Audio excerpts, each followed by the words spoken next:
Hello, চলে আসলাম আজকে দুপুরের আয়োজন নিয়ে।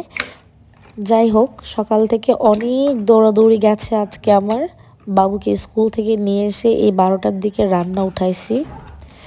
আর আজকের মেনুতে ছিল মুরগির মাংস, ওই শক্ত বড় মুরগির মাংসটা আর কি, আর ডাল।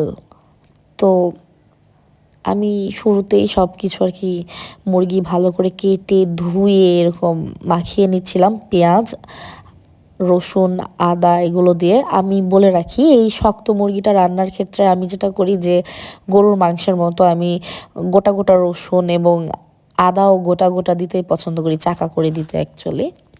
আর মশলার পরিমাণটাও একটু বেশি রাখি। আর আমি আজকে যেহেতু মানে শুকনা একদম পিওর ভুনা করব, যদিও আলু দিব, কারণ আলু আমার ফ্যামিলির মানে আমি বাদে সবাই খুবই পছন্দ করে। সো গোটা গোটা রসুন আদা দিয়ে শুকনা মরিচ দিয়ে আমি ওইটা মাখিয়ে রেখে দিলাম। একবার যে পানিগুলো বের হবে ওগুলো ভালো করে মেরে তারপর আবার পানি দিয়ে দিয়েছি।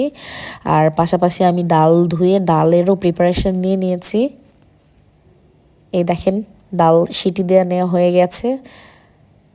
ডাল ম্যাশ করে নিয়ে আবার আমি দুটাতে একসাথে এবার পানি দিয়ে দিব। এদিকে ডালেও পানি দিলাম, ওদিকে আলু ছিলে নেওয়ার হয়ে গিয়েছিল, সেই আলুগুলো দিয়ে দিলাম, পানিও দিয়ে দিলাম, ঢেকে দিলাম।